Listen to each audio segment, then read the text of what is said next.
I wasn't sure what was going on with the Picks Pod. I'm glad to hear you say that we're doing it. You start off for 3 years in a row on the first Picks Pod of the year saying, I don't know why I did this. So have I questioned whether you really want to do the Picks Pod? Yes, I have questioned that. Oh, we're back for another year, the Joint Mega Picks podcast. I don't know why I keep doing this. Why do I keep doing this? Here we go. Go ahead. Why did I agree to this? Yeah. It is in my contract, though. Oh, it is? So, yeah. Yes, way to go, NBC. It is. Yeah, keep that one in there for the next one, too. Last year, because all of a sudden I only have my PFT Live partner 1 day a week, right? I realized early in the year I kind of enjoy hanging out with Chris on Thursdays because I would see you Monday, and then I'd see you Sunday for the Football Night in America, and then Thursday. It was nice. I enjoyed it. Now, today is an example of where it can be a little much, where we do 2 hours together. We take a 15-minute bathroom break. Right. And you did actually not urinate on the field. I said, hell, why do we need 15 minutes? Just do the Jack Hacksaw I'm a Giants fan. There's an Eagles logo. Yeah, Can that's I go right. out That's there? right. You need to water the grass. It's natural. And then we started up again with another hour to go over all the games, all the picks, straight up against the spread. And by way of refresher, last year it was kind of a split decision, which is fitting because this is Rocky's hometown. But we tied straight up. Yeah. Tied. Yeah. Oh, there I am with my – I can't remember what Chris – I know, but what's Chris in that? I can't remember what that is. That's he's Pauly Walnuts. He's Pauly Walnuts, and I'm Bad Santa. We tied straight up. I won against the spread. Chris won best bets. Thank God I was above 500 in best bets. How embarrassing. Hey, these are my best bets, and I suck. Which is all the more reason why you shouldn't rely on anything we say if you're going to wager money or anything of value on these games. I made the people money. How dare you say that? We did well. Yeah. We both did well. You were 8 games over 500 against the spread. I was 30 games over 500 against the spread. If I were wagering, if someone did place bets based on all my spread picks, they would have made money last year. Yeah. I'm still suggesting you don't do it, but yeah, last year they would have been lucky. You've kind of had your way with me in picks, right? Really, ever since we've known each other. You haven't won straight up since 2020. I know. I've missed out by a game or two or every year. Right, so I got the tie last year, and then I won best bet. So I feel like I won last year. Okay, right? sure, All right, sure you right. did. Yeah, I won by 11 games. It's crazy. The one thing I don't care about, which is against the spread, right? The total that's the one I've won all the previous years, and then last year you shellacked me in that department. We don't sit down and try to figure out who's going to beat the spread. A score comes to us, and then we find out during the show whether or not it covers the spread. Yeah. I don't even think about that. Sometimes I do. Yeah, I never do. Every now and then I do. Early in the year, I might not look at it like that quite as much. I might go for my feel, but I feel like as the season goes on, I think what it does sometimes is you look at the spread on a Tuesday or Wednesday and you go, oh, wait, that's weird. Why is that weird? And then you go, oh, wait, I forgot that guy got hurt and this guy got hurt. And that's where sometimes I do find it, having some value early on in the week. Well, since it's week 1, there are 32 teams playing, 16 games, Thursday, Friday, Saturday, and Monday. And let's start with the game that will be played behind us here tonight at Lincoln Financial Field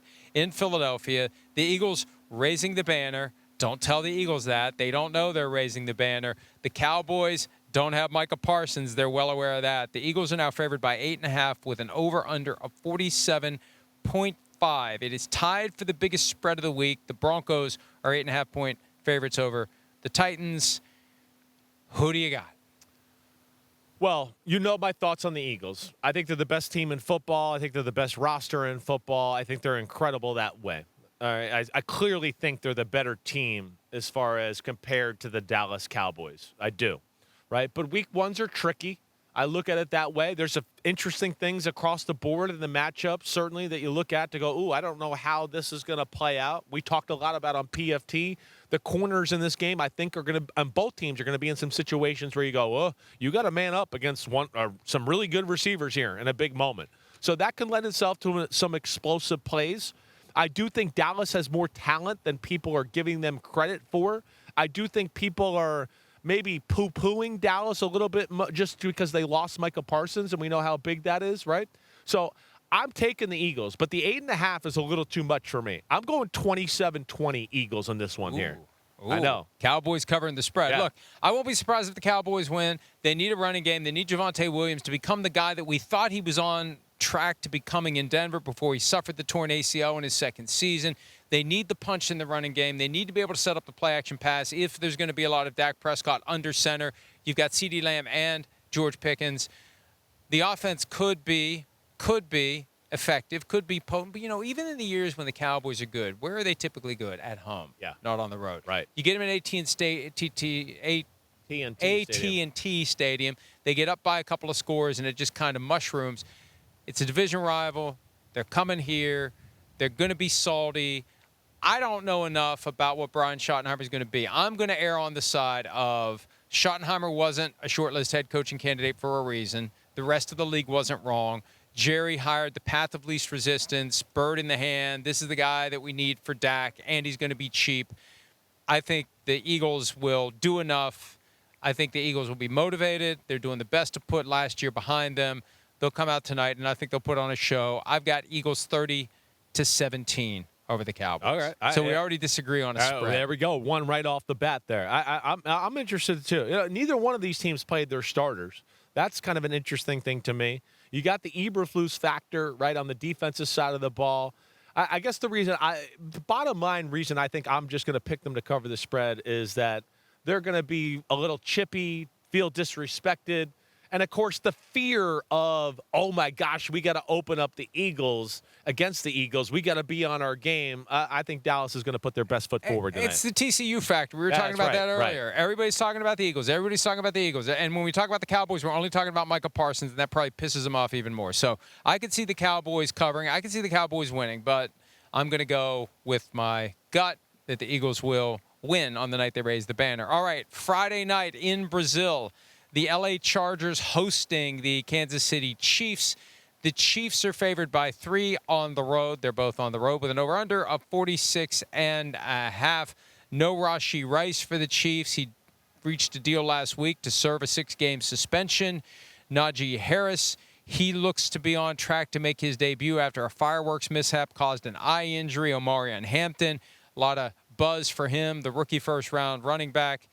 It's time for the Chiefs to prove to the world that their window isn't closing. Will the Chargers be a team that, at least in the regular season, slams it shut? Well, I feel like the Chargers are a team that certainly, when we were on the field at the Hall of Fame game, have a little buzz about them and a belief that things are going the right way. They got a lot of damn good players on their team. They do. There's some unproven commodities there still at the wide receiver position. I think we all know they're going to be able to run the ball. I expect that. I expect a heavy dose of Omarion Hampton. I'm picking him to be the Rookie of the Year. Their defense is damn good, too.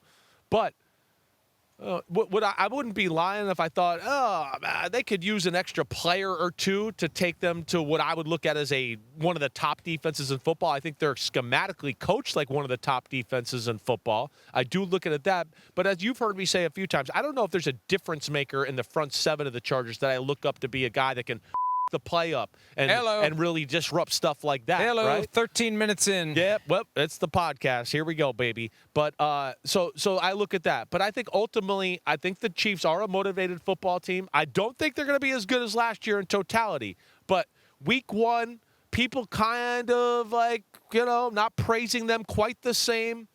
Their offensive line is better. It's still a damn good defense. I'm going to take the Chiefs. I had them right on the spread here. I'm going to take the Chiefs 28-24 on the opener. I had them right on the spread, 20-17, and I did to 21-17. So, look, the Chiefs have found a way to win close games. The Chiefs have found a way to win in unusual circumstances. Right.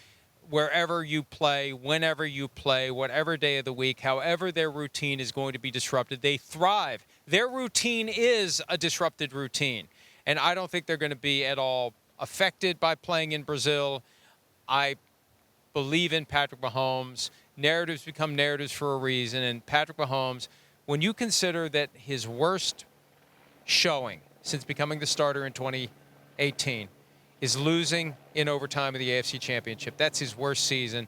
They're not going to get off to a bad start.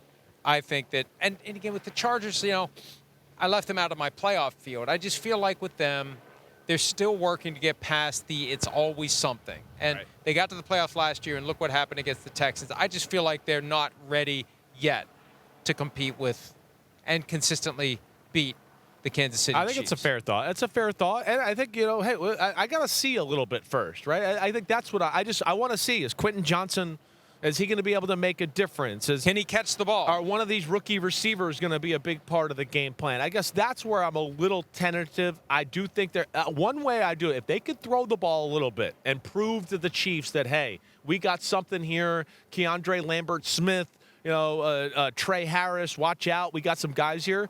I worry about the Chiefs up front a little this year. I do. I mean, their starting D tackle from a few weeks ago is Mike Pennell. They cut him. Yeah. It's Chris Jones. He's a year older. They're not necessarily real big and stout up front to where I think if you got passing on them a little bit and they can't crowd the line of scrimmage, I do see a way where the Chargers could run the ball quite successfully, but I don't got the guts to pick them quite yet. I'm going to the Chiefs in the opener. We go to Sunday, another divisional round game, 3 for 3 so far. The Buccaneers, not divisional, but division matchups. Rivalry game. Right. Sorry. Buccaneers at the Falcons. The Bucs are favored by 1.5. The Falcons starting Michael Penix. He started several games to end the season, but this is the Michael Penix era officially beginning. Good rivalry. A couple of great games last year. Remember that Thursday night classic where Kirk Cousins was bonkos, 500. Did he have 500 passing yards for the game? I think it was 500. It was. So Bucs got swept last year by the Falcons. This time around, can the Bucs get the season started with a win in Atlanta? Well, I think the Atlanta matches up with them pretty well. That's the first thing that jumps out. Why you go, well, how could they have their number? The Bucs are the better team. Atlanta's got a pretty good offensive line, which cancels out that really good defensive line of the Bucs a little bit. If there's a question you have about the Bucs, to me, it's the secondary, the corner play. And then we know Atlanta, especially with Michael Penix and what we saw even with Kirk Cousins was he playing, they could throw the ball a little bit. They got a good offense. Drake London, Pitts, Bijan Robinson out of the backfield in the pass game. They're dangerous that way. Right? I do think Tampa is a better team in totality than the Falcons. I have more faith in them that way. But I got a little hunch here that this is the Falcons are going to get off to a good start. I'm going to take the Falcons at home 23-20. They get the victory under Michael Penix and pull it off there against a very good Tampa Bay football team. The line has moved a point or so in the last day. It was Bucs by 2.5. It's down to Bucs by 1.5, which means people are believing in the Falcons.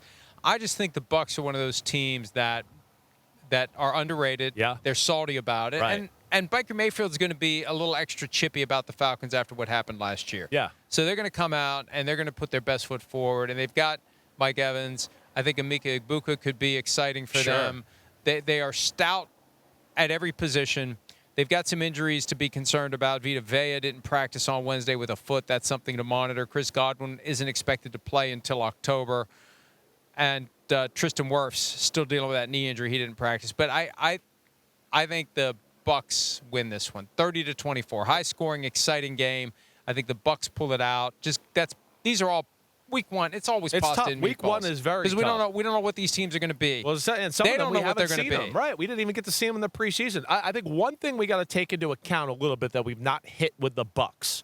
We hit with a lot of other teams, but for some reason we've all, and I'm including myself, they did lose a pretty damn good coordinator in Liam Cohn. Yeah. I think that's one reason why I'm just a little bit like, I could see this being a game where, hey, we're getting used to the new way of life on the offensive side of the ball. We'll see what Josh Grizzard has to bring to this offense.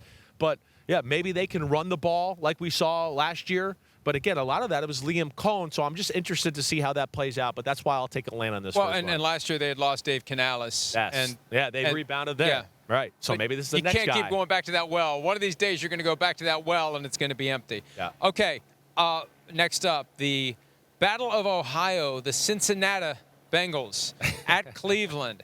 The Bengals have had a hard time with the Browns in Cleveland. They've had a hard time winning games out of the gates under Zach Taylor and Joe Burrow. Bengals are favored by 5.5. No injuries reported for the Bengals on Wednesday, so they are healthy. They are ready to go. Over under is 48.5. Joe Flacco is starting for Cleveland.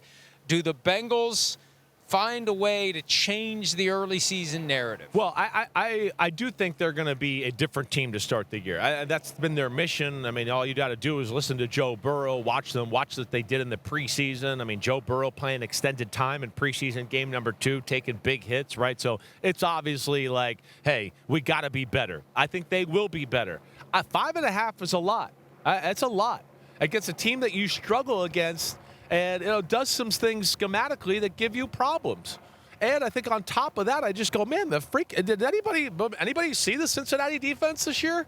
I mean, or last year, that's what still scares me. I'm going Bengals to win the game, but the 5.5 is just too much. I do think the Bengals, the Browns can have some moments on defense and cause some problems. And then with that Bengals defense, would I be shocked to see Joe Flacco make a few big plays in the pass game and then maybe be able to gash them in the run game a few times? I'm going to go Bengals here, 27-24. Okay, so you have the Browns covering. Right. I do not. 31-17. I just feel like this is a flex game for the Bengals. Yeah, like, maybe. We're sick of hearing about struggling early in the season. The Browns is still the Browns. The Browns are going to have a long year. They've got that murderer's row, 6 tough games. The Bengals want to get off to a good start. And I mean, they've won 1 game in the first 2 weeks of the season the last 5 years. So they're going to double that on Sunday. We both agree they'll win. I have them covering. Chris does not. Dolphins at the Colts. The Daniel Jones era begins in Indianapolis. The 8th starting quarterback they've had since 2018. The Colts are favored by 1.5 with an over-under of 47.5. Dolphins trying to turn the page on last year. We talked during the show today about the whole Tyreek Hill thing and where it stands with Tua. But, hey, they're indoors. It's not cold. We know how that offense looks. When it's clicking, it's a thing of beauty. Can the Dolphins get past the Colts to start the 2025 season? It's a big question. This is a game that I feel like I've kind of gone back and forth with maybe more than others because I do think it's very close.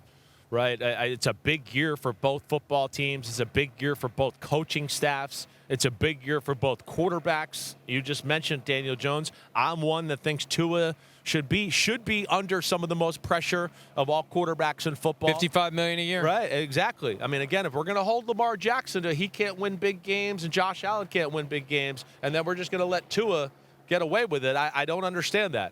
Right? I think ultimately here, I think this is a really close football game that I just feel that the Miami Dolphins just are a hair more talented than the Indianapolis Colts. And one thing I think we forget about a little bit is the Miami defense was pretty damn good last year. They did a lot of good stuff.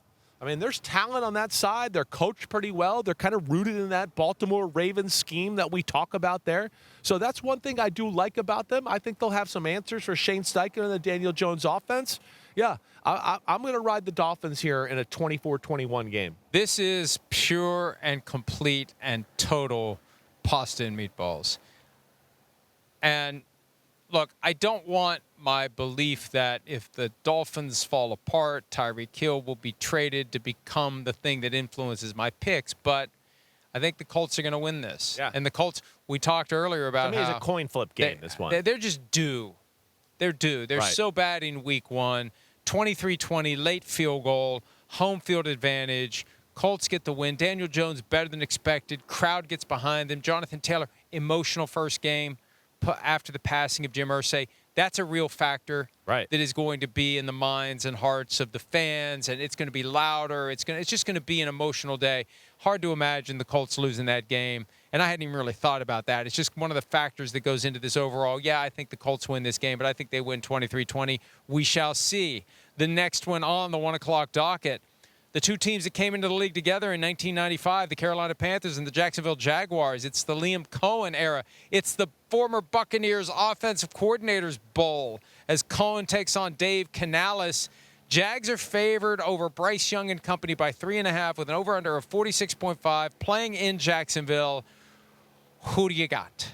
I've been impressed. I think both teams are headed in the right direction. I do look at that. I do look at Carolina and go, hey, their offensive line is good. They can run the ball. I think Teteroa McMillan is going to be a force in their offense. To me, I picked Omarion Hampton to be Rookie of the Year. Tetairoa McMillan was the other guy I thought about, just because I feel like they're going to formulate the passing game around him. He's going to get a lot of touches. He really is. Defensively, they're an improved defense. They have that. They got a really good defensive coordinator in Ejiro Evero that I like. Right? But I don't know if I feel quite as warm and cozy as them as they do the Jaguars. First off, I thought Trevor Lawrence looked phenomenal in the preseason. I think the Jaguars' defense has a little more talent than people realize. Anthony Campanile, their D coordinator, I think the world of him. I think he is awesome. Offensive side of the ball, like I said, Trevor looked as good as before. I think they have the offensive line and run game figured out with Liam Cohn. And then those weapons. I'm going Jags here, 28-20. I've got Jaguars 24-20. Similar reasons you do. They're at home. It's time for Trevor Lawrence to earn his contract. If we're going to say Tua needs to be criticized, definitely. Jared Goff needs to be criticized, Trevor Lawrence was the first one to get well into the 55. Right. And hey, Agreed. if he struggles this year, I know there's going to be cap ramifications, but at some point, Liam Cohen and James Gladstone, they're going to say, we got to find a different quarterback. That's going to happen at some point. We're still waiting for Lawrence to become the guy that he gave us a glimpse he could be in 2022 when they got to the final 8 and gave the Chiefs a reasonably good game. So we both have the Jaguars getting off to a 1-0 start. 24-20 for me, 28-20 for Chris. Raiders-Patriots, the stadium where one of the owners of the visiting team has a statue. Raiders owner has a statue outside of Gillette Stadium. The team Tom Brady partially owns comes to town. Brady will be working that day and not available to attend. Pat's favored by 3. Mike Vrabel's first game, Pete Carroll's first game. Raiders, I think, are feeling disrespected because they're forgotten in their division. Patriots have now been overlooked. I think both teams could be problems this year. They start with each other. Who do you have? Again, Pat's by 3, 43.5 over under. Yeah, I'm the Patriots won the offseason. We've talked about. We're both Vrabel fans. We both picked the Patriots to go to the playoffs. The Raiders, I think, will be a better football team, but I don't know if I look at their team as in totality and go, ooh, they're on the same level of the Patriots. And I know they're still a work in progress. I do look at the Christian Gonzalez injury, yes, and go, damn, that's big. That is big. Now, they might be able to get away with it in a game like this, too. As we look at it, the Raiders don't necessarily have a ton of talent at the receiver position.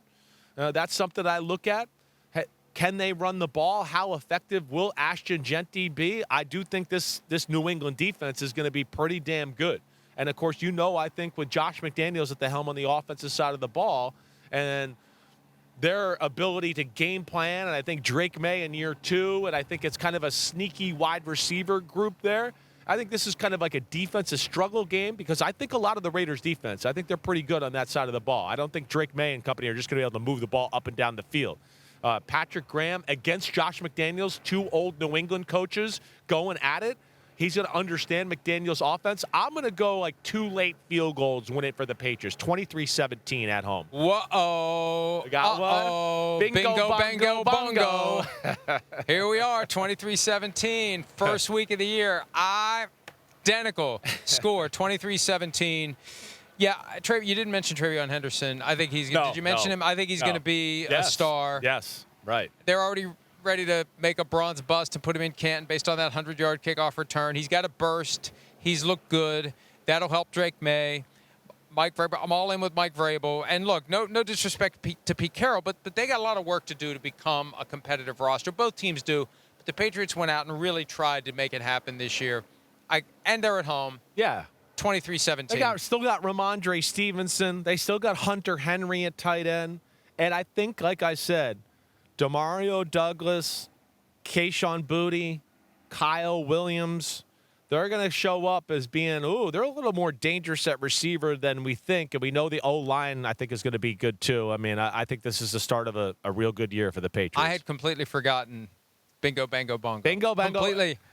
Completely. And then we were just right on cue there. I think you said bingo, bongo, bango. I think I messed it up, but don't I usually mess everything up the first time around? All right, speaking of messing things up, the Cardinals and the Saints, they get together in New Orleans. The debut of Kellen Moore, year 3 for Jonathan Gannon. Cards are favored by 6.5 on the road, over-under of 43.5. Do you like the Cardinals to win, and is 6.5 too rich for your Jersey blood. It's a lot. It's a lot. I mean, Arizona is one of those short list teams that, like, I went, oh, should I put them in the playoffs? I don't know. I just got to see a little more before I do that, right?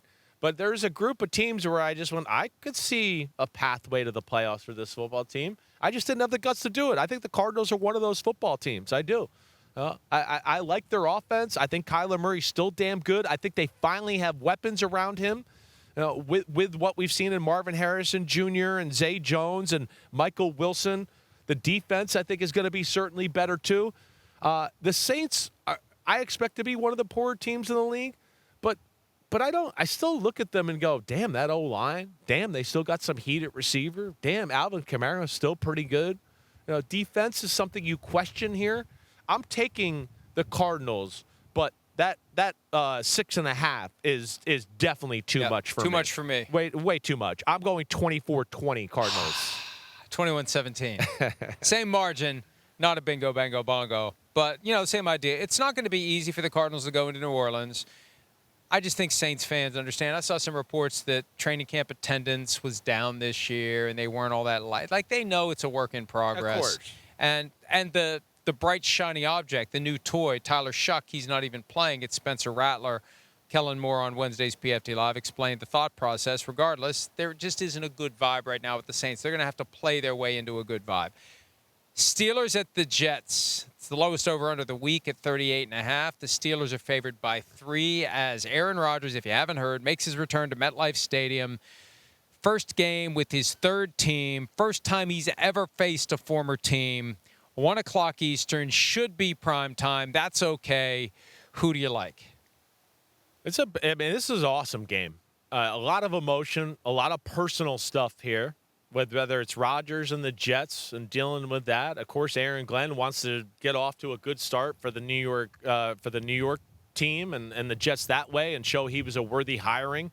The Jets have a lot of talent on their team. They do. I'm interested to see what their attack is on the offensive side of the ball. Can they run the ball? Are they going to run Justin Fields? You've heard me say a lot over the last month. Like, I don't trust Justin Fields in the pass game. This, to me, feels like that Steeler defensive, low-scoring game. There's a ton of pressure on Rodgers this year. I mean, ton. I look at Rodgers and go, this is a legacy year a little bit.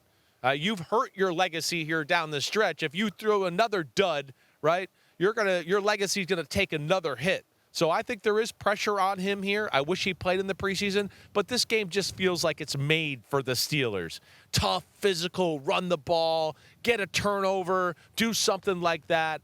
I'm going to go Steelers 20-16. 24-10. I think it's going to be a little bit of not quite a blowout, but just a steady couple of scores.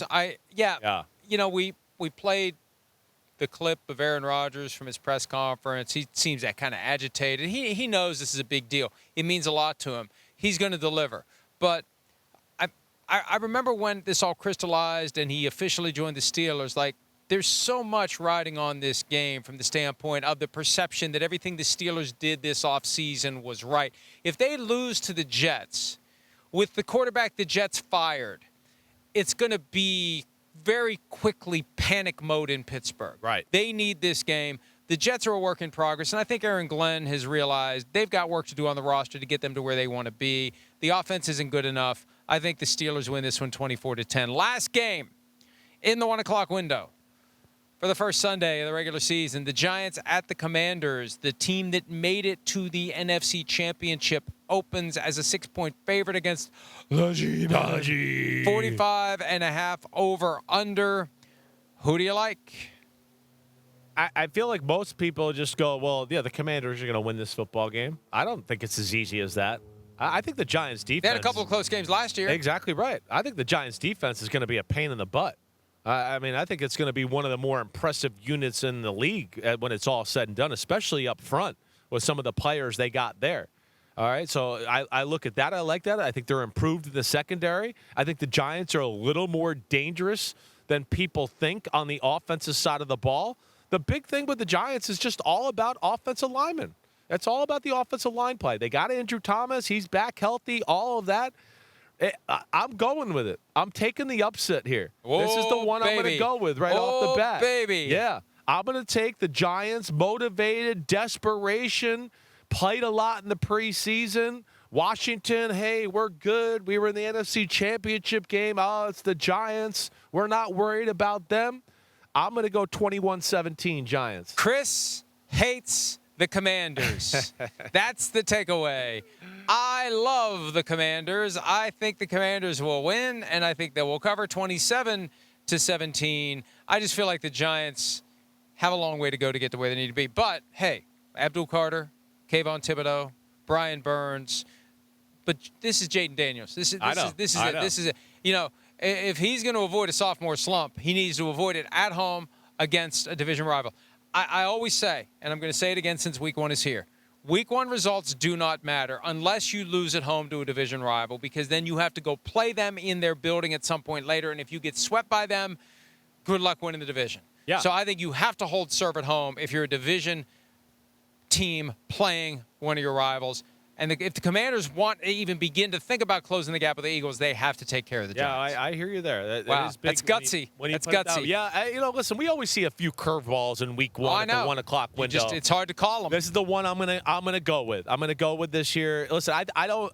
Washington, I thought was very fortunate last year in a lot of ways. I still think they're gonna be good, but maybe just not quite as good as we saw last year. All right, let's take a break. 4 o'clock Eastern games on the first Sunday of the regular season when the joint PFTPM Chris Simms Unbuttoned podcast continues.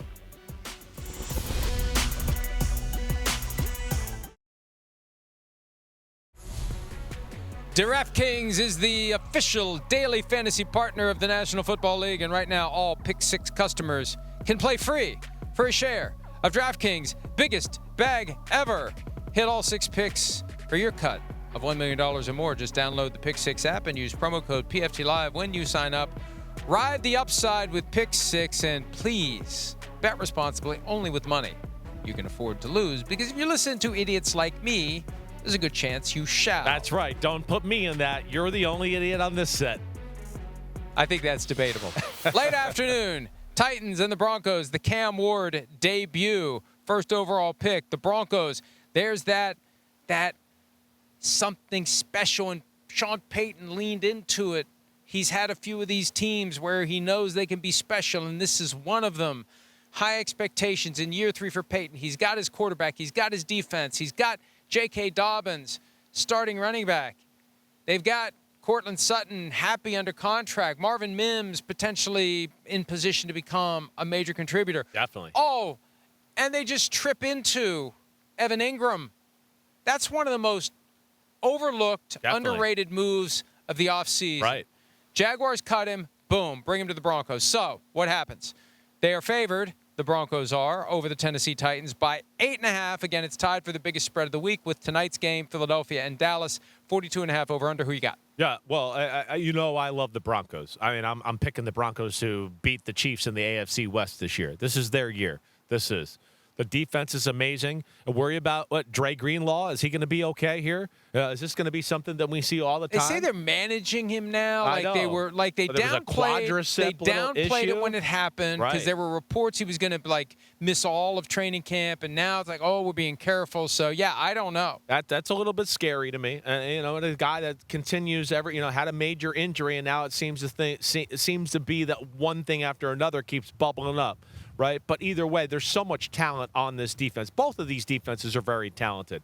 I don't think this is going to be like a high-flying, high-scoring football game. I kind of just look at it as being a tough, physical, defensive game where slowly but surely the Broncos kind of pull away. That's kind of how I look at it. I think the Broncos offense, you said it, they got a little bit of everything. The defense is absolutely stacked. You couldn't pick a harder environment to go into for your rookie first start than Cam Ward. That stadium is loud. That defense, they're on a mission. Sean Payton's making sure they believe that they're truly a Super Bowl team.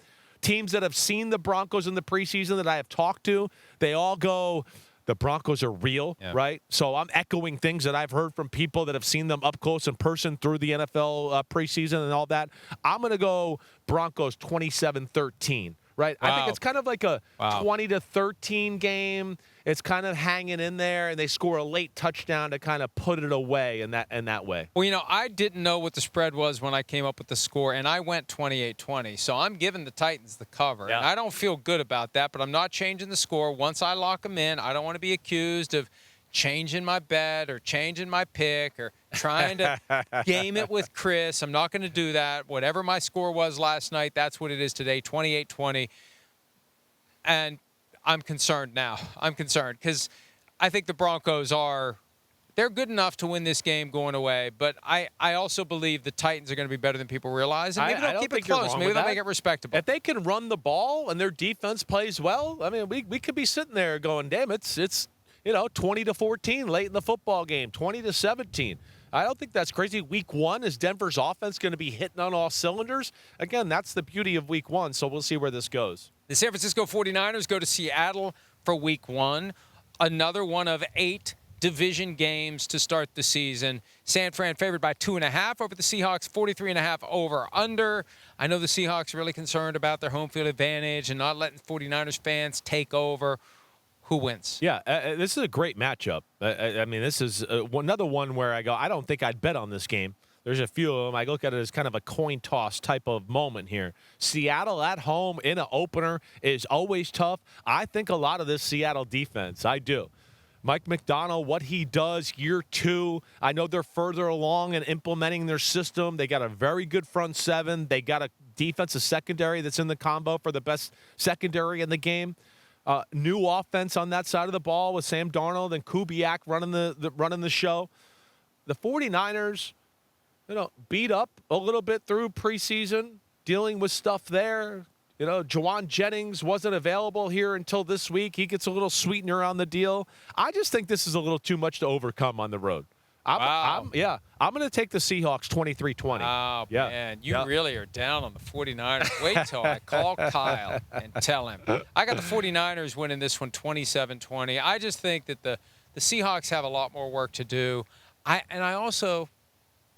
Maybe I'm bitter that Sam Darnold blew it in Week 18 for the Vikings last year, but I feel like there's so much more pressure on him this year than last year. Last year, he wasn't getting benched. This year, I feel like they really like Jalen Milroe.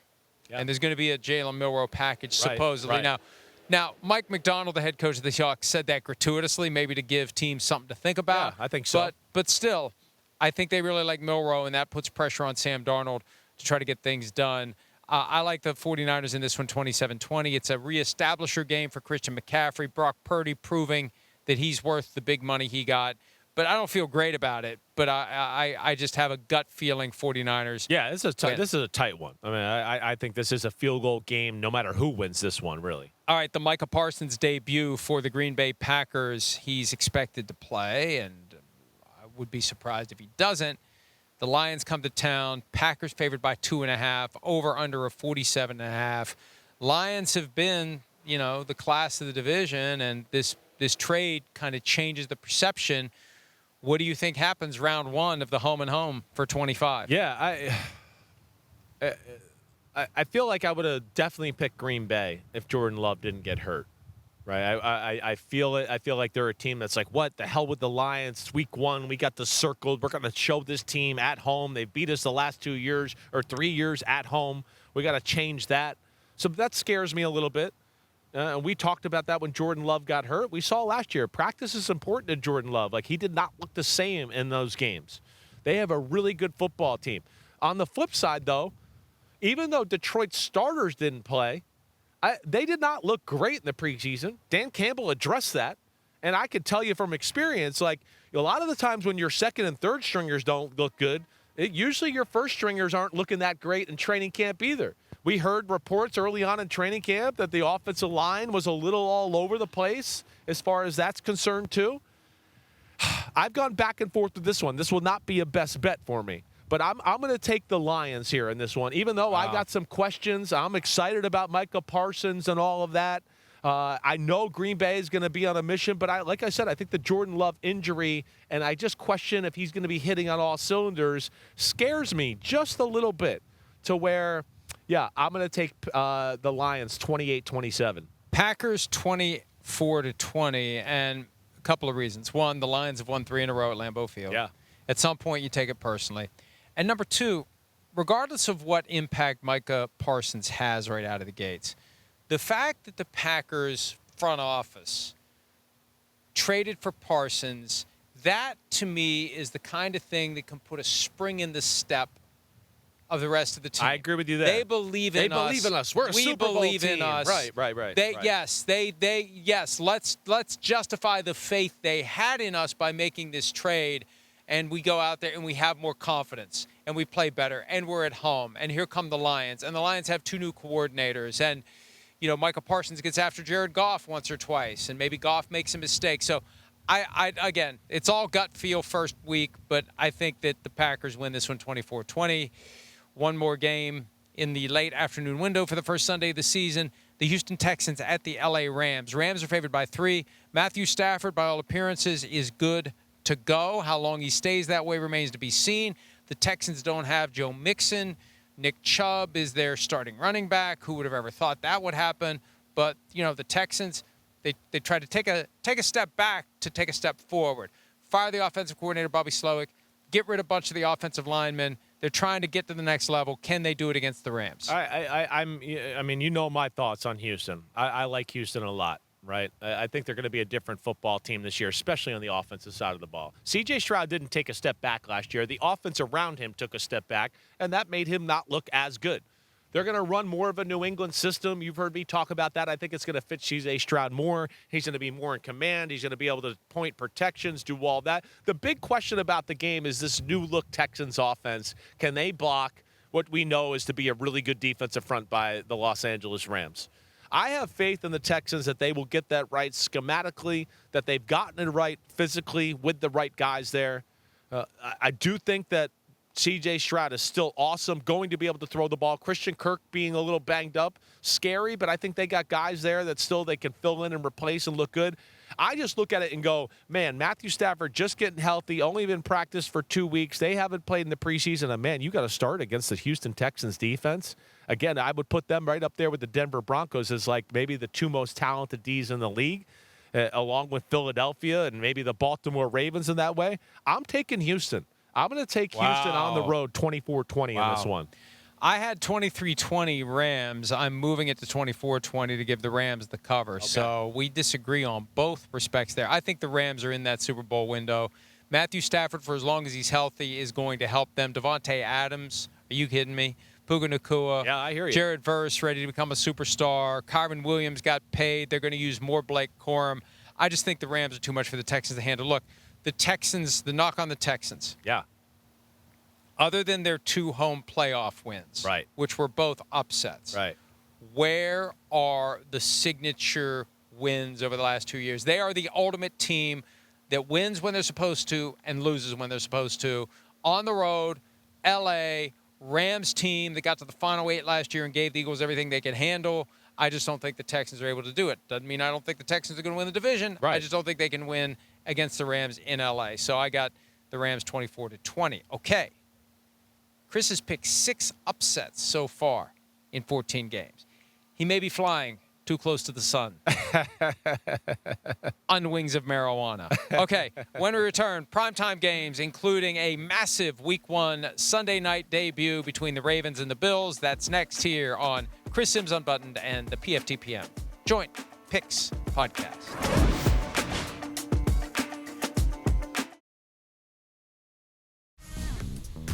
Oh, DraftKings is the official daily fantasy partner of the NFL, and right now all Pick 6 customers can play free for a share of DraftKings' biggest bag ever. I know Pick 6s, so let me just tell you, this is a good one. Hit all 6 picks for your cut of $1 million or more. Just download the Pick 6 app and use promo code UNBUTTONED when you sign up. Ride the upside with Pick 6. All right, yes. Deliver us from pick sixes. That was the Jameis Winston prayer. I tell people all the time, it's hard to embarrass me, right? When you've thrown a pick 6 in front of 70,000 people, it doesn't really get any more embarrassing than that right there. What's your first thought when that happens? As you're coming off the field, like you just want to find a hole. What? It is literally like the most oh shit moment in the world. First off, it's not even as it's going off the field. It's as you're chasing the guy running in the end zone. You're like, I can't believe this is happening. I'm on a highlight chasing this guy running for a touchdown because I did something stupid. It really almost starts with the ball leaving your hand because you're like, oh, my gosh, he caught it. And then it just gets worse from there. And then at first you go, oh, I can't believe I did this to all the fans in the stadium. And then you get closer to the sideline and you look at your coach and he's like, oh, my God, he's going to either kill me or he doesn't even want to look at me because he's so disgusted with me. And then you feel like total horrible shit as you walk through the sideline, everyone, all your teammates, and you're just like, oh, I'm sorry, defense. I'm sorry, everybody. I mean, it's as bad as it gets. How many times did you do it? I felt like a lot. I don't know that. Sunday Night Football, there may be a pick six when the Ravens and the Bills get together. The Ravens are currently favored by 1.5. The Bills had been favored all offseason. The line swung because the Bills were the team that was favored in every game this year. The line swung to the Ravens on Wednesday night. So now the Ravens are favored by 1.5. The weeds. And 50.5 is the over-under. Who do you like? The Ravens are your team. You can't pick against the Ravens, can you? I'm not picking against the Ravens. No way. I believe in the Ravens. I think this is their year. I'm picking them to win the Super Bowl. I think they're one of the few teams in the sport that can sit here and match up with the Eagles and give them issues. I think that they're as good as they've been. I think they're motivated. The Bills, I respect the Bills in so many ways. They're always well coached. They got a lot of good players, and, of course, they got that guy at quarterback that's scary as hell. But I just do not think this is a good matchup for them. Like we went into the playoff game last year. We kind of went, well, the Ravens killed them in the regular season. This is a tough matchup for the Bills. It didn't really change. It was still a tough matchup for the Bills. Their defense never stopped the Ravens in the playoff game. It's just the Ravens stopped themselves. I don't think they're going to do that this time around. I'm going to go Ravens 30-21. Oh, I thought we were going to have a bingo, bango, bongo. I've got Ravens 30-27. Look, the Ravens dismantled them week 4 Sunday night last year. Right. The Ravens were the better team. They didn't win the game in the playoffs. I just think the Ravens suffer from that butthole tightening phenomenon in the playoffs. I hear you. And Lamar Jackson in prime time in the regular season is incredible. And Josh Allen won the MVP. That's a little extra something. I still think the Bills will be the 1 seed, and I think the Bills will get to the Super Bowl. But I think the Ravens will go to Buffalo. The first season opener, or the last season opener ever at their stadium, because they're opening the new stadium next year, the Ravens are going to win the game. I've got 30-27. Chris has 30-21. So we're on the same page. Hear me out with this one a little bit, with just the Ravens real quick, because I think we got a minute here to talk about this just a little. It's just the Ravens with that, right? You know, sometimes I go, do they need to play looser in the big games, or do they actually need to play a little tighter? They need to play looser. You think it's looser? I think it's in their head. Sometimes I look at it where they're like, wait, this is a close game, and I can't believe this, and we're going to make it happen and change this thing right now and make plays happen, where I'm going to go, no, it's the playoffs. It's supposed to be close. Like, don't just throw the ball up. Cover the ball when you're going through a bunch of people so you don't fumble it, right? So I don't know. There's sometimes I'm like, I'm not sure if they're loose or tight. No, they're tight. They're tight. I think it goes back to 2019, losing as the 1 seed on that Saturday night to the Titans. Right. I think they're just tight. Yeah. Here we go again. Right. Gotcha. Okay. Here we go with Monday Night Football. The Vikings, 1.5-point favorites at Chicago. The Ben Johnson era begins. The J.J. McCarthy era begins. I saw a photo of young J.J. McCarthy wearing a Brian Urlacher jersey when he was a kid. He was a Bears fan when he was a kid. Not a Bears fan on Monday night. Who do you like in the last game of the week? Another one where I'm not betting on this football game. I could see it going both ways. I really can. I mean, one, out of all people, Ben Johnson is probably had more success against Brian Flores than anybody out there. He's been able to move the ball on the Vikings and handle all the tricks that Brian Flores can send at you. I think my big thing here, and I like the Bears a lot. It'd be another team where I'd go, yeah, they're down the list, but is it crazy to think the Bears could go to the playoffs or do anything like that? I just want to see the defense a little bit, right? That's the one thing I think I question with the Chicago Bears. We got to see them in the preseason. There were some moments where I went, ooh, that offense and the way they looked, ooh, that was special. I really liked it. You're getting to see 2 young quarterbacks go at it here, so I think that evens things out too, because I don't think J.J. McCarthy is just going to be just tearing people up that way. I don't expect that. What do you got? I'm going Bears 23-20. Vikings 24-20. You're picking another upset, although it's a narrow one. I am. I think McCarthy's going to be the real deal. I think Justin Jefferson's going to have a big night. And I just think that the Bears are too much of a work in progress. Ben Johnson talked about that after their preseason finale against the Chiefs.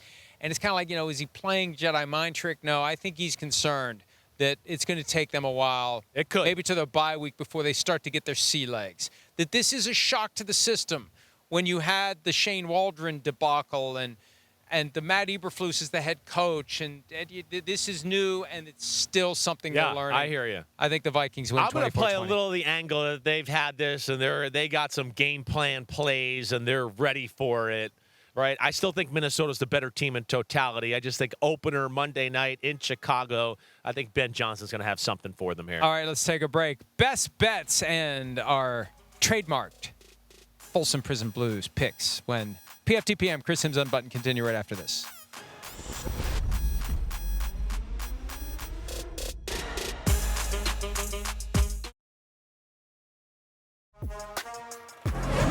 All right, we wrap up the Joint Megapicks podcast with Best Bets and our Folsom Prison Blues pick. But before that, a pop quiz for Christopher. You had 2 career pick sixes during your time in the NFL.